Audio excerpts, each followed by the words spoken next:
It's my pleasure today to introduce our speaker, Jonathan Wood. Jonathan has got his bachelor's and his doctorate in physical therapy from Utica University. He completed a neurologic PT residency at Johns Hopkins University and the University of Delaware. And then he completed his PhD in biomechanics and movement science at the University of Delaware. He's currently a postdoctoral fellow here at the Jefferson Moss Rehabilitation Research Institute, working with myself and Amanda Therrien. And his overall career program has an aim to optimize rehabilitation interventions to improve physical function and quality of life for people with neurological disorders, including people with Parkinson's, which he will be talking about today. So please welcome Jonathan. Thank you very much. Pause. Thank you. I'm really excited to be talking to you all today. This is the project I've been spending the bulk of my postdoc here working on. So I'm excited to give this talk to you all today. It's called Vigor and Parkinson's Disease, Unpacking the Effort-Reward Trade-Off. So first, I'd like to thank the Nancy and Marc Shrier for their generous gift and support and belief in our mission. And I'm going to show you the CME credit here. I'll show this again at the end of the talk. And I also have nothing to disclose, no financial relationships to disclose, nor does the committee. Here are the objectives for the talk today. Generally, I want to give you a kind of a sense of what the effort-reward trade-off is and how that might impact movement vigor. So with that, I'm just going to get right into it. So for those of you who celebrate Christmas, you might remember you or your children expending a lot of energy on Christmas morning. So they might jump out of bed, run down the stairs, run around in circles, jump up and down like Will Ferrell's doing here in the movie Elf when he finds out that Santa Claus is coming into the store. But on a school day, the same child might need to be dragged out of bed. So this difference illustrates the effort-reward trade-off. We're willing to produce more energy or more effort in exchange for more reward, like presents in this case. So what is this? I'm going to unpack this a little bit. This idea of reward offsetting the cost of moving. So all our movements have some cost. They have some metabolic cost. They require some amount of energy for us to produce them. And moving with greater vigor, so I'm defining vigor as moving with more force or more speed or even a greater number of movements, that requires more effort, more of that metabolic cost. I'm just making, oh, okay. There was something in the chat. I was just making sure. So moving with greater vigor requires greater effort. But we're willing to pay that cost when more rewards are offered. So increasing reward incentivizes greater effort. And this has been shown a couple times across different movements. In this case, I'm showing you grip forces. So people hold on to a dynamometer. They squeeze the dynamometer to produce force. And they offered, in this study, €1, 10 euros, or 50 euros. And you can see that the greater the amount of money that was on offer, the greater force someone produced. So this idea is that people will produce greater effort, greater vigor with more force. And this phenomenon has been demonstrated in the speed and velocity of eye movements, the speed of reaching movements, force gripping like I'm showing you here. And even we were at a conference recently, they talked about this in walking speed as well. So people will increase their walking speed when they're walking to more reward. So this trade-off between reward and effort could be very important for explaining low movement vigor in Parkinson's disease. So Parkinson's disease, if you're not familiar, one of the cardinal signs is bradykinesia or slow movements, which here I'm describing that as low movement vigor. So it's one of the cardinal signs of this disease, and it can be pretty debilitating and pretty problematic for these individuals. So this is kind of the main goal of this work. We're trying to understand why people with Parkinson's disease have this low movement vigor. And eventually, hopefully, that will lead to interventions in the future that will improve this motor impairment for this population. So the kind of the current theory for why people with Parkinson's disease have low movement vigor is this motor motivation hypothesis. So this hypothesis holds that slow movement vigor is due to an impairment in the willingness to produce effort for reward. And this hypothesis kind of comes from a couple different lines of evidence. I'm going to describe to you one at a time. And the first is this study from Mazzoni and Krakauer in 2007. And they found that people with Parkinson's disease, they can actually move as fast as neurotypical individuals if they're forced to do so. So they're reaching to different targets at different velocities. And it's not a problem of they physically can't move fast. They actually can. They just more often select movements that are slower. So that kind of led to this idea that this is more of a motor motivation problem. There's also, well-established evidence that there's this significant loss of dopamine-producing cells in the substantia nigra in people with Parkinson's disease. This is the hallmark of the disease. There's severe loss of dopamine-producing cells. By the time that symptoms start to be noticed by the individual, it's thought that about 80% of dopamine-producing cells are already lost. So there's a significant loss of dopamine-producing cells. Yeah. So, but being fast and forced, but are they as accurate? Yeah, they actually are as accurate. That was the main hypothesis that this study was testing, is it like a speed accuracy trade-off thing? Like, are they just moving slow in order to be more accurate? They actually are as fast and as accurate as neurotypicals. But it took them, the main kind of outcome of that study was the number of trials to reach the criterion. They needed to do the speed and accuracy 20 times successfully. And it took the individuals with Parkinson's more time to do so. And they did some further analysis to show that that was related to kind of a measure of effort or cost of the movement, the amount of times it took them. So it seems like that is related to some, unwillingness to produce that effort consistently. Just a quick clarification as well. So when they have to, this is upper limb motor. Yep. And when they have to move fast, do they freeze initially and they have to overcome that freeze? Is it like the total time from when the light comes on?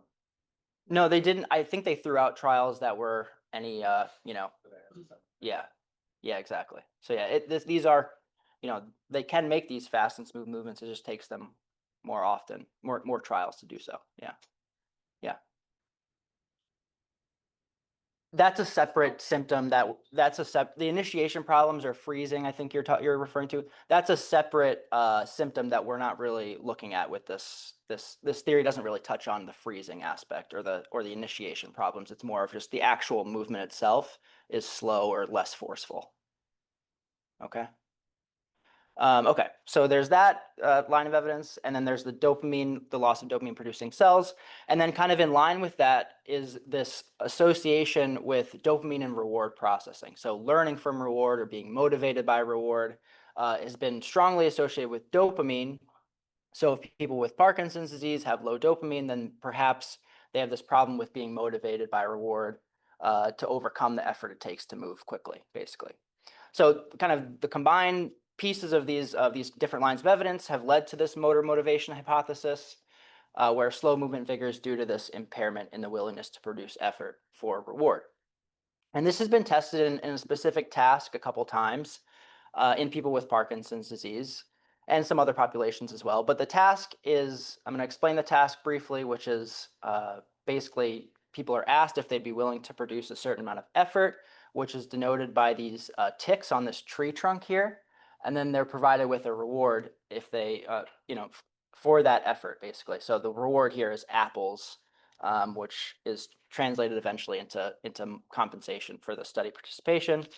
So they're basically asked repeatedly if they'd be willing to produce this amount of effort in exchange for this amount of reward. In this case, they're just kind of saying yes or no. And then after, if they say yes to that decision, they have to actually squeeze the grip force and produce that amount of effort.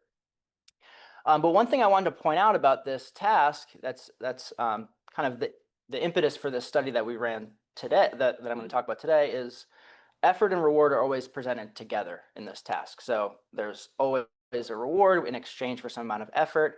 So it's really not clear which aspects of the effort-reward trade-off are impaired in Parkinson's disease. So I'm going to tell you what I mean by that by showing you this schematic here. So this schematic is kind of an idea of how the effort-reward trade-off might impact movement vigor. So here we're thinking about reward as having this additive effect to movement vigor and effort having this kind of negative effect on movement vigor. So under this framework, vigor could be reduced in 3 different ways, potentially. First, there could be this devaluation of reward. So if people with Parkinson's disease have this view of reward that's kind of lower than you or I, that could reduce movement vigor. So that's one possibility. Another possibility is that there's this increased perception of effort.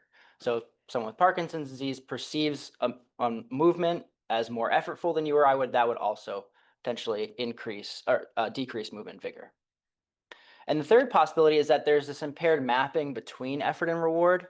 I'm going to talk more specifically about this when I get to the way we tested this. But essentially, you can think about this as, you know, in a set of effortful tasks, then each one has kind of a certain amount of reward that's required for someone to be willing to do that task. And basically, that mapping, people would essentially need more reward in exchange for to be willing to produce that amount of effort. So we'll talk more about that when I get to it. But the objective of this study here was to test each of these hypotheses with 3 separate tasks in people with Parkinson's disease and neurotypical controls. So the way we did that was we had people with mild to moderate Parkinson's disease come in while they were on their medication, and then we had age and sex matched neurotypical controls, and each of them performed 3 separate tasks. They performed an effort perception task, a reward valuation task, and then an effort reward mapping task. We also had people come in while they were off their medication. So if you're not familiar with Parkinson's disease, the mainstay pharmacologic treatment is to provide dopamine replacement medication. And it's a fast-acting drug, so you can actually have people essentially skip a dose of the medication, and they can be off it for about 8 to 12 hours, and you can see what the effect of dopamine is on that individual for these specific tasks. So they would come in both on and off their medication, and both times they would do the same exact tasks, the effort perception task, the reward valuation task, and the effort reward mapping task again. And we counterbalance the order of these on and off sessions so that we don't think that the order really has an effect on the results here. Or at least it was washed out. All of the tasks were performed in this Kinarm exoskeleton robot that many of you perhaps have seen, which essentially is this chair that people sit in, and then there's these armrests up here, and the armrests, people put their arms in, and they're actually controlled by the robot, or they can be controlled by the robot. And then people are kind of brought into this virtual environment here where they see a screen, but they can't see their hands, so we kind of control the feedback they're receiving for each of the tasks, and that allows us to test each of these things individually. And the people with Parkinson's disease performed these tasks with their more affected arm. And the dominance or non-dominance of that arm was also matched to their control. So we don't think that arm dominance had an effect on these results either. Okay, so for the rest of the talk, I'm going to talk about each task individually, the effort task, the reward task, and then the effort reward mapping task. And then I'll explain the methods and the prediction of the task, and then I'll explain the results one at a time. So the first task we're going to start with is the effort task. So the question we're asking here is if people with Parkinson's disease perceive movements as more effortful compared to controls. So the way we tested this was with this force matching task. So there were 2 steps to this task: an initial force that they would produce an initial force guided by visual feedback, and then there would be a match force, this time without feedback. So what did each step look like? Well, I had mentioned people sat in front of this opaque screen here, so they cannot see their arm or hand. And we had people perform an isometric elbow extension movement, which we chose because people with Parkinson's disease generally have a harder time producing extension movements versus flexion movements. So as they were producing that force, they were provided with visual feedback. So they were asked to flex their triceps to fill this bar up so they could see this bar. And the harder they would, the more force they would produce, the higher the bar, the more the bar would fill up. So it would look something like this. They're pushing, they're filling the bar up to the top here, and then they would rest. And then the match force was similar, except this time they cannot see the bar. So they're asked to repeat and perform the exact same force with the same arm. So this time they're pushing out, but they can't see the amount of force. They're asked to match it to the initial force. So what's the prediction of this task? To give you an intuition of the prediction, I'm going to show you the feedback, even though they couldn't see it during the match force here. So the initial force, they do a good job of filling up the bar. And then the match force, I'm just going to show you the feedback, even though they couldn't see it. So what we assume is that they perceive their match force is equal to the initial force. They're perceiving that they're matching the force. However, in this case, the actual match force is lower. So that means that they perceive the match force is higher than it actually is. So in general, lower match forces correspond to an increased perception of effort. Okay, so if people with Parkinson's disease have an increased perception of effort, they should have lower match forces compared to the neurotypical control group. So remember that everything's being compared to the controls. So first I'm going to show you the initial force data.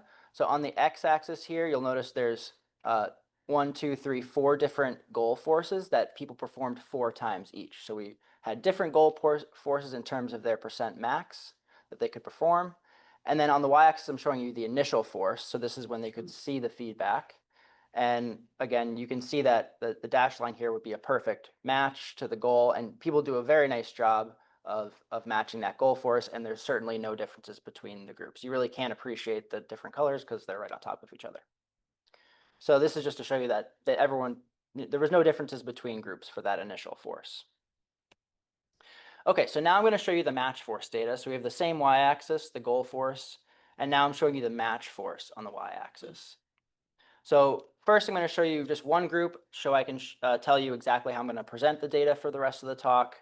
The black outline circles are the group overall mean, and then the error bar is the standard error of the mean. And the way we analyze these data was we fit a linear regression or just a line to each individual's data. And that's the mean of that line for this group is plotted as the thick line here, and the standard error of the mean is plotted as the shading there. So we can look at the slope, how it's changing across different force levels, and then we can also look at the intercept, which is kind of the average. You can think about it as the average match force, basically. So for the control group, we see here, so relative to the control group, we see that the Parkinson's groups both had lower match forces compared to the control group. And you can see that there's this overall shift lower for both the Parkinson's groups on and off medication. There was no differences between the slopes between the groups. So across the different force levels, the match force was still lower for the Parkinson's groups. And there was no reliable differences between the on and the off condition. So it doesn't seem like dopamine is having a real strong effect on these match forces. So overall, this indicates that the people with the Parkinson's groups both perceive the forces as more effortful compared to controls.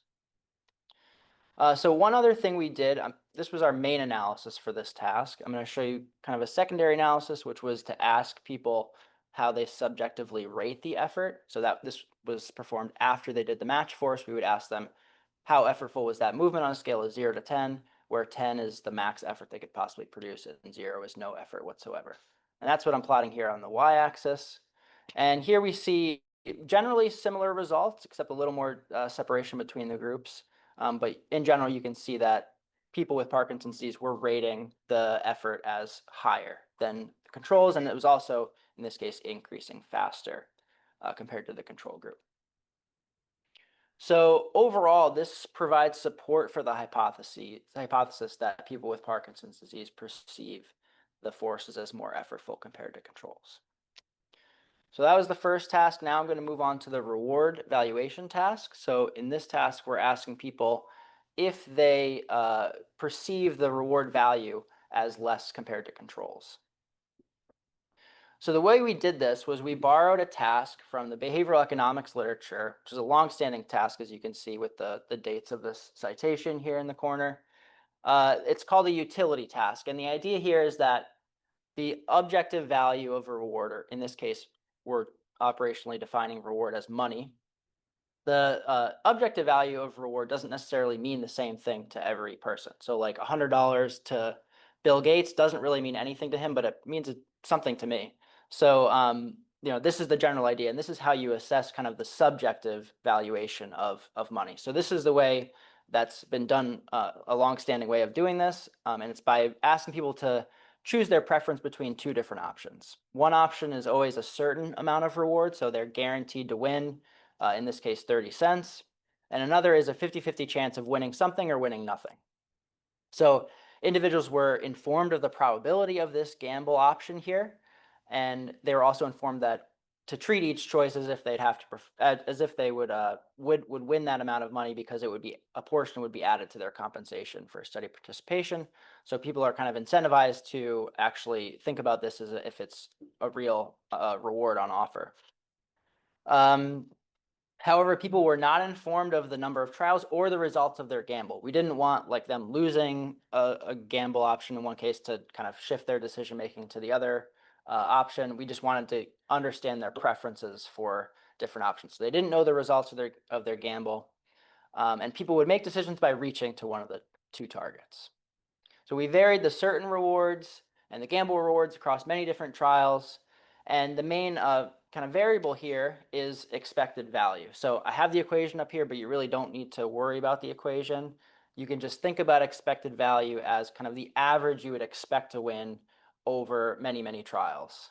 So in this case, in the 30-cent case, you would expect to win 30 cents every time because it's a guarantee.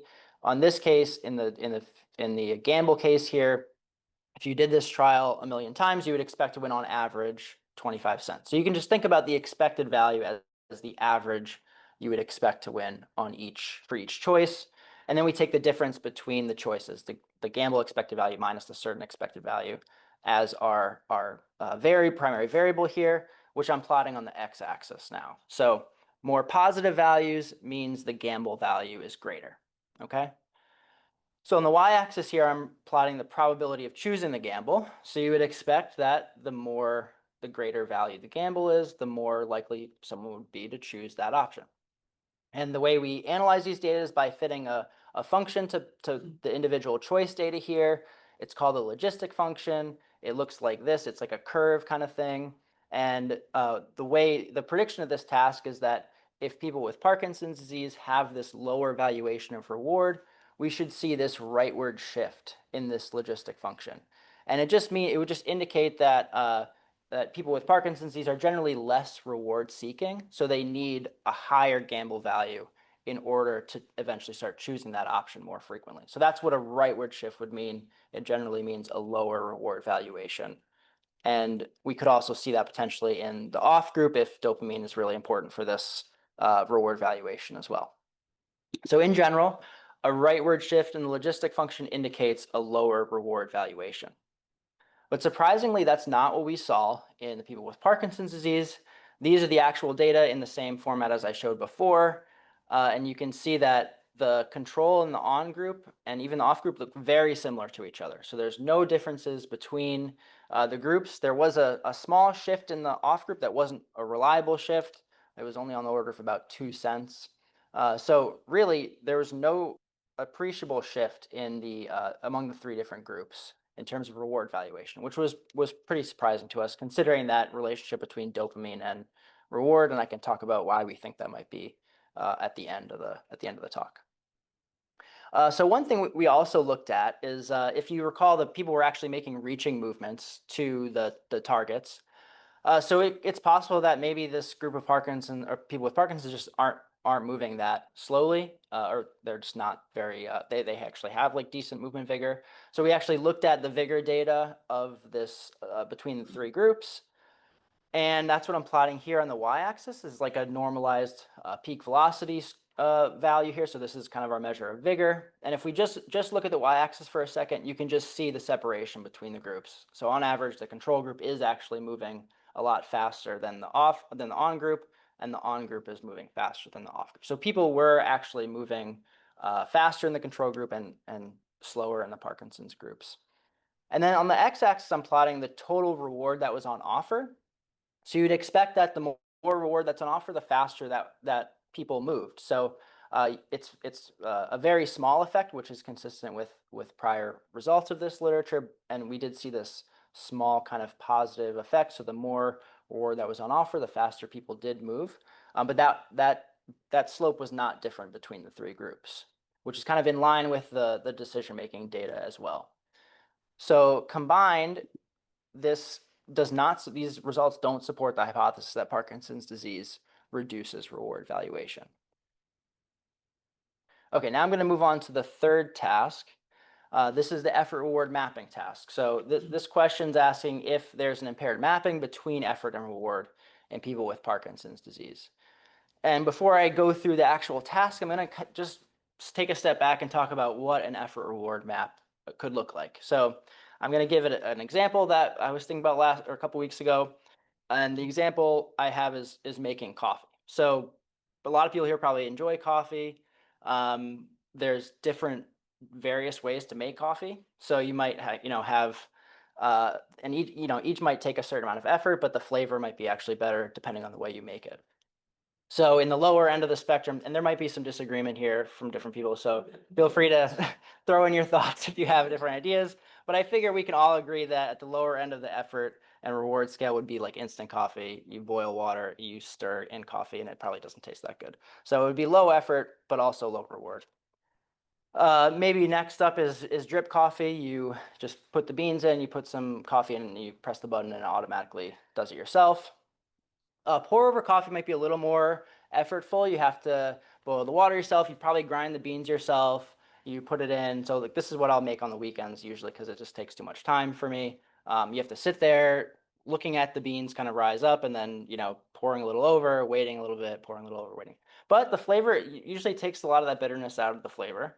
And then maybe the highest end of the effort reward scale is a latte. So, if you're fancy enough to have a latte machine, congratulations. And you probably have to like spend a lot of time in the morning, unless it's one of those instant ones, which I'm not talking about, right now, to probably grind the beans yourself, make sure everything is staying fresh, to make sure you have the freshest coffee. You're stamping it down. You're also frothing the milk, and then if you really are fancy, you're making these lovely designs with the actual coffee. It may take a lot of effort, but for some people, that might be worth the reward. So some people might have this really, high slope effort reward function. So they only need a little bit of change in that extra flavor in order to really, for it to be worth the effort that you're making to get that little extra flavor. And then there might be other people who are like, I really don't care that much. There needs to be a big change in flavor for me to actually take the extra effort to make the coffee in a different way. So this is the idea of an effort reward map. Okay, so the slope really is the key here, and I'll talk more about that in relationship to our task. So the task that we did to assess this is kind of a version of that tree task, but with more similar to what we did with the force matching, which is this basically just asking people if they'd be willing to produce a certain amount of effort in exchange for a certain reward. So the effort here is denoted by the bar again, but this time there's a red line inside of it. And the red line represents what they're being asked to perform. And we had 5 different force levels, 20, 40, 60, 80, and 100% of their max. And then people had practice performing each force level before performing this task with the red line inside the bar. And then they're asked to, and then the reward is just money again, 10, 20, 30, 40, and 50 cents. People were told the scale of the reward. So they're told that 50 is the max and 10 is the minimum reward they could earn. So they're kind of, they're scaled to know how much is the max and how much is the mins, just because that helps. 10 cents might not be enough, but they know that's the lowest, and 50 cents might not be that much, but they know it's the highest. So they're scaled to that level. And then the other thing is that people were told to treat each choice as if they'd have to perform it. Even though we had them perform only 5 randomly selected ones they accepted at the end. And this was just to prevent fatigue, especially in the Parkinson's group. But we were really kind of trying to motivate people to think about each choice as if they'd have to perform it by asking them to by saying you're going to have to perform 5, and then whatever, if you actually are successful in that in those 5 tasks, you'll win the money that was provided there. So we presented each combination of the force and reward levels 5 times each, so a total of 125 decisions. And the way we analyze this data to kind of give you an intuition for the prediction and how we analyze the data, I'm going to show you one example control subject. So for this individual, what I'm going to show you, what I'm plotting is the force percent, so 20, 40, 60, 80, and 100% of their max, and the probability of accepting each level on the y-axis. And then I'm showing you the reward in different colors. So if we first look at just the lowest reward level, you can see for this individual, they're not really accepting anything. They're just, well, they're accepting the lowest force level only 60% of the time. So the way we analyze each of these data is by calculating the expected force. So I'm showing you the equation again here, but again, this is, you can think about this as the average force someone might be willing to accept at that reward level. So in this case, at the 10-cent reward level, the average this person's willing to accept is 20% max. So that's their expected force. For the next highest reward level, you can see that they're accepting with slightly higher probabilities at the 40 and 20% force levels. So that corresponds to a slightly higher expected force. And then so on and so forth for the rest of the reward levels, we eventually get up to the max reward level, which they're accepting everything. So that corresponds to 60% max expected force. And you might notice that these dots here are somewhat linear, so that's what we did. We fit another line to the data. And similar to that coffee example, the slope of this line reflects the effort-reward trade-off. So it literally means the change in expected force that someone's willing to produce by a single unit change in reward. So in general, greater slopes indicate someone's willing to produce larger changes in effort in exchange for a single unit change in reward. And then lower slopes indicate someone's less willing to accept changes in effort for a single unit change in reward. And that's what we would expect in the Parkinson's group if they have this impaired effort reward map. So in general, smaller slopes correspond to a reduced effort reward map.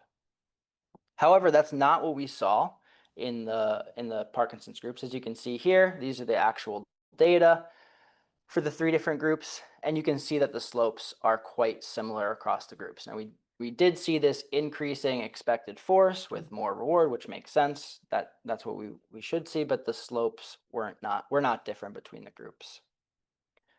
So these results do not support the hypothesis that there's this impairment in the effort reward mapping between the groups. So just to kind of give you a little bit of a picture of where our results fit within the other literature that's been conducted. For the effort reward mapping task, there have been some prior studies, like I mentioned, that have done these types of tasks, these effort reward trade-off tasks in individuals with Parkinson's disease. But there's some mixed results. Sometimes they see differences in the effort reward map. Sometimes they don't, but they typically don't characterize them as the slope like we did. So they'll say like there's a small difference here at the low reward level, or a difference here at the high reward level with Parkinson's. But we think the slope is a nice characterization of the effort reward trade-off, and few studies have actually analyzed it in this specific way. So there could be some reasons why there's differences in terms of the analysis, or perhaps other reasons as well. What we did find consistently is that people with Parkinson's disease do perceive these forces as more effortful compared to controls. And this is consistent with prior work that has shown increased subjective ratings of grip forces, and also increased subjective ratings of like ADLs in people with Parkinson's disease compared to controls. So this perception of effort seems to be, in the few studies that have looked at this, seems somewhat consistent with prior literature. Probably most surprising is this finding that reward valuation remained intact in people with Parkinson's disease, which runs counters to the theories I talked about earlier about dopamine and reward processing. A couple important things to point out is that our study was really just looking at reward valuation, so that subjective valuation of reward, not necessarily learning from reward values. And that's where most of the original theories of dopamine and reward processing were formed, is in the learning from reward. So it's possible that, since there was no learning piece, dopamine's not as involved in this subjective reward valuation, which maybe is more due to, socioeconomic status or wealth or something like that, which might not be so different in people with Parkinson's disease. So overall, to wrap this up, unpacking the individual components of the effort-reward trade-off revealed some surprising findings that could have important implications for this motor motivation hypothesis. So in our future work, we want to dig into this a little further, specifically this effort perception idea, and really dig in to see if this is related to movement vigor in people with Parkinson's disease, to try to figure out ultimately how or why people with Parkinson's disease have this low movement vigor, and so that eventually novel therapies can be developed for these individuals to improve their movement and this motor impairment. So with that, I'd like to thank the Jefferson Moss Rehabilitation Research Institute and specifically the Motor Control Group for some feedback on this talk, and specifically Aaron and Amanda, who have been really helpful with the analysis and setup of these tasks in this study. And then a big thank you to Sky and Alyssa, which I don't think either of them are here, but thank you to them. And then a big thank you to our funding source, the Klein Family Parkinson's Rehabilitation Center. So those are big thank yous, and then I'll leave you with a maybe an impaired effort reward trade-off from Calvin, which is my favorite cartoon. And then if you need the CME credits here, and I'll take any questions or discussion or anything or feedback.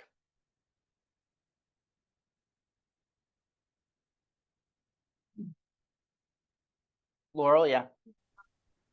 Really cool. Thank you. So it looks like reward isn't motivating for people with Parkinson's, any more motivating than it would be for neuro. Oh yeah, Right. yeah, perhaps. On the other side, I'm thinking about strategies for rehab. You were talking about novel therapies, and I wonder if people, this is a naive question, I wonder if people have used increasing effort of weighting people's arms and legs so that then you get an adaptation of moving under more weight, and then you remove the weights and people would perceive that as less effortful, so you kind of create this rebound. Yeah, that's an interesting that's Jonathan, can you repeat the question? oh yeah, sorry. The question is it kind of a question of like what are so on the reward side, let me just first go with the reward side of things that you mentioned. So Laura mentioned on the reward side of things, it doesn't seem like there's an impaired motivation in people with Parkinson's disease. But you know, on the other side, there's this effort piece that maybe could be used for novel therapies. Yeah, we haven't really thought about novel therapies quite The idea of increasing the weight. Yes, yeah.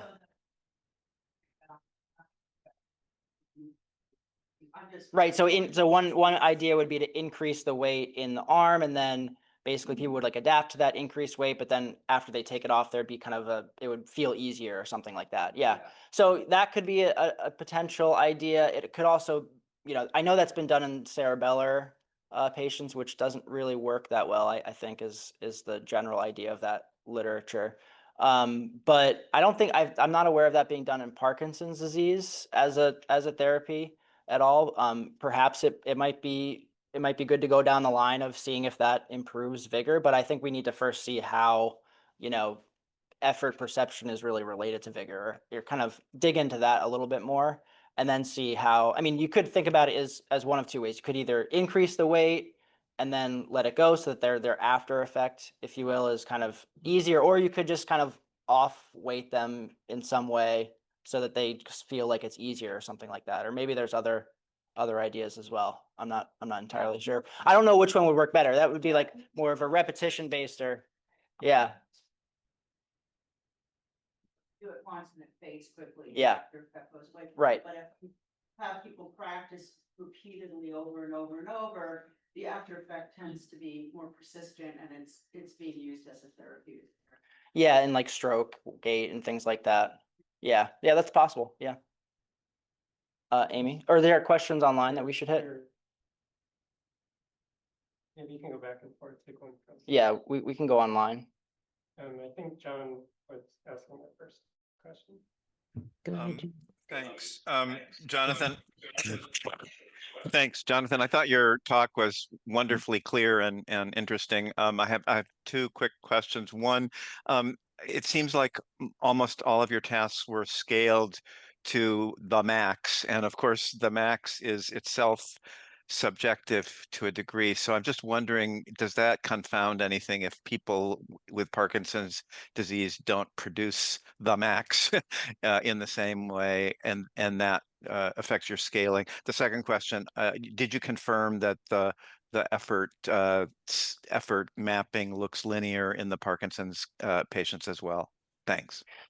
Yeah, I do have, I haven't like done a model comparison with, to answer your second question first. I didn't do like any model comparison to compare a linear model to other types of models, but visually it looks pretty, pretty much similar to controls. I think the fits were, comparable, like maybe slightly worse for the Parkinson's group, if I recall. But yeah, so I don't think that, I think linear is probably a good way to go for that effort reward trade-off task.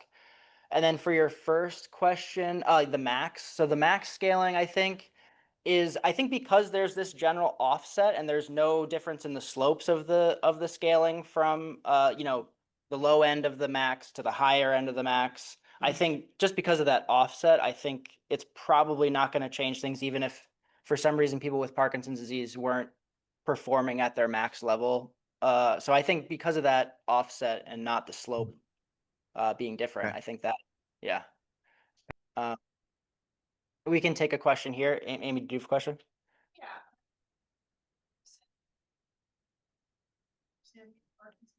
Yeah. Like if there's, a subset that do or don't, and if you would expect them to evaluate reward differently than those that don't exhibit that. Yeah, so the question is about cognitive impairment in our group of Parkinson's disease. We did have a cutoff of the MoCA, so we weren't taking severely cognitively impaired individuals with Parkinson's disease, and the MoCA was not different between the groups. So I don't think that had any effect on the reward valuation. We did also take like education level, kind of just like a rough this many years educated, and that I've looked at that doesn't have any effect either on the reward valuation. So I think it's just the reward valuation itself is more of like kind of it's less of like a dopamine, essential thing potentially. Your group was more mildly, they weren't. They were mild to moderate, yeah. So they were yeah. So there were no severely impacted individuals, yeah. Which could be difficult to actually do the task. So it's kind of like it's a trade-off, yeah. So yeah. Jonathan, you have an excellent study, extremely well designed, but I have a standard social science question regarding the effort studies. Just how significant were the differences among control and the two Parkinson's groups? I mean, are we talking about 5% significance levels, 1%, Yeah. 0.001, and so forth? Yeah, good question. I think that, the differences between I'm just looking back at the slide again. Here, let me share my screen again so I can show this slide. Yeah, it's a good question about like the magnitude of the effect, right? So it was reliable, and the effect is, sorry, just bear with me for a second. Yeah. So yeah, the effect I think was around the order of like 7% of their max. You can see this screen now. Okay. Yeah, it was around about 7% of their max, between maybe 8% for the control and the off group. So that's, to me, that's like a pretty big and sizable effect, and it, just speculating, it could have an impact on movement vigor, because these if these movements are feel like 5% more effortful, for example, maybe that is enough to slow people down potentially. But we haven't looked at the real relationship between effort perception measured in this way and vigor yet. But yeah, I think the effects are sizable enough to have an effect on vigor. It would be my guess. Yeah. Thanks. Thank you. Laurel? I have another question. Nobody else. I don't know. Simone had one. Simone, go ahead. Yeah, just question came to my mind when I was looking this figure again. So this effect suggests that is not related to dopamine at all, right? Because you're like There's no difference. The same individuals. Yep. Right. What could be if it's not dopamine? What's in the disease that could be? Yeah, it's a good question. So there's starting to become more of these studies that are looking at other kind of more psychological, maybe either comorbidities or problems with or impairments with Parkinson's, like apathy, for example, is kind of a comorbidity that's often observed. so the point of that is like, these aren't necessarily like purely dopamine related, but there could be other kind of more cognitive factors that are problematic in people with Parkinson's disease that aren't necessarily dopamine specific. That makes sense. Just related to that, Parkinson's disease is sort of largely characterized as having dopamine depletion, but there are other neurotransmitters that also get depleted, one of which is serotonin, which would fit with this idea about apathy and depression. Yeah, You don't get medication or drugs for like. typically no. A lot of them get antidepressants anyway because they have a neurodegenerative disorder, and so they're going to be a little bit more depressed. So they're not specifically treated for a loss of serotonin, but they sort of inadvertently are. Mhm. And actually that relates to, sorry to jump in, but it's very close to my question or thought, which was, so if it's not dopamine that directly impacts sense of effort, what could it be? And if it's something like serotonin, then another next step, interesting line of research would be, although SSRIs are much slower acting, unfortunately. Yeah, It'd really be harder to run, but to see people on and off yep. SSRIs to see whether that impacts sense of effort. Yeah, just to catch the Zoom people up, we're talking about other potential reasons why this we're seeing this force difference or this effort perception difference when it doesn't seem to be dopamine related. And Aaron pointed out that it could be more of an effect of other neurotransmitters that are problematic in Parkinson's disease, like serotonin, and we're speculating about that for the Zoom people. Dylan. Great talk, Thank you. I really enjoy this every time. So, all right, so perception of effort is the culprit for reduced vigor. I wouldn't say that quite yet, but perception of effort. So yeah, perception of effort seems to be impaired in people with Parkinson's in that they feel like, this force is more effortful than it actually is. I don't know if I would quite say yet that it's causing slow vigor or, impaired vigor. Yeah, I wouldn't say it's causal yet. Wasn't criticize that. I was just thinking Sure. of digging into that a little bit. Mhm. So your measure of effort is a force measure, Mhm. right? Mm-hmm. Because another way of measuring effort is not so much the force because that assumes that the control is uniform. In other words, it's not a because you need control to produce force. I'm just thinking of an alternative hypothesis that it's not just the perception of force, it's not the perception of effort only, it is actually more effortful because they have reduced control. Yeah. And maybe the metabolic cost of producing that force is higher. Right. So I'm wondering. So Dylan's asking about maybe variability could be maybe the variability is different, or maybe there's the control is more difficult in people with Parkinson's disease, and that's why we're seeing this effect. Yeah, I'm Yeah. not saying it would fully explain why perception of effort Right. is greater, but it could be a contributing factor in that. I have looked. It may actually be more effortful in terms of metabolic. Yeah, I have looked at variability between the groups. There's no consistent there's nothing like this that's it's constantly higher in the group of Parkinson's disease while they're holding the force. So control seems to be somewhat similar in this, at least when they're holding the force there. So yeah, but that's something. Yeah. Oh, they produce the initial. Yeah. force, it's fine. And they did produce the initial force just fine. Amanda's helping me answer the question. Yeah. Right here. Yeah. So when they're able to visualize the amount of force they're producing, it's very similar between the groups. So the control in that respect is similar. Yeah, I mean, you can still produce force and not do it in a very efficient manner. Yeah. Yeah, it's possible. You can contract, and I just think about this, if they have freezing, it's kind of points to the fact. Yeah. There was no freezing of gait. I mean, we did a brief, clinical measure of severity. There was no freezing of gait, but yeah, I'm sure there was tremor, so there could be more difficult. Yeah, it's good. It's a good point. Yeah, Simon. That's related to the clinical part, but it's more out of curiosity. Did you have especially maybe control? There were or neurotypical. They were in your third experiment. They were accepting the to do the effort to get the reward even with low reward. They kind of this bias to do it. So are you asking if in the control group with the third task, they just accepted kind of everything. Is that? Yeah. Well, we did. It was pretty, I think, similar across. Like people were behaving pretty rational. To me, when I look at the data, people are behaving pretty rationally. Like they're not accepting things that are, low reward, high effort. They're accepting things that are, whatever the rational. I'm blanking right now, but we did also provide people with practice performing the task beforehand, and explaining to them in detail, like this is the max reward, this is the max effort. So like your goal here is to choose if you'd be willing to accept this or not, if you'd have to perform it right now. So yeah, I don't think that explains the null results either.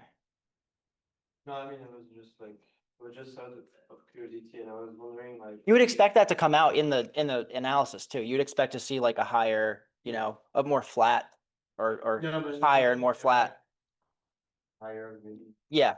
Oh, that data is pretty variable, I will say, across all the three groups. Yeah, because maybe the other thing I was wondering to like more methodological term, like as like, and I guess that's difficult to do, but and probably is not gonna change the pattern of result as well. But I was just wondering, like, if you can have like a task where if they accept the reward every time, they're gonna get like really tired. That in a way, Yeah. that they cannot Right. keep doing the test. So that's the balance of, do you make them perform? Simone's asking if you basically make them perform the task every time afterwards. That would maybe, really force them to think about each decision. Whereas, that could also promote fatigue, especially for the Parkinson's group. So yeah, it's definitely a trade-off. And the different tasks I talked about, the different prior studies have, one of them did it the way that we did it, and other have done it the way that, just like the way you're saying, like do the force after every time. So yeah, that's possible that methodological concern could actually, explain maybe some of the differences with our study and prior studies potentially. Yeah. Well, I think if there are no more questions, then let's thank Jonathan again. And Thank you. Thank you, everyone on Zoom.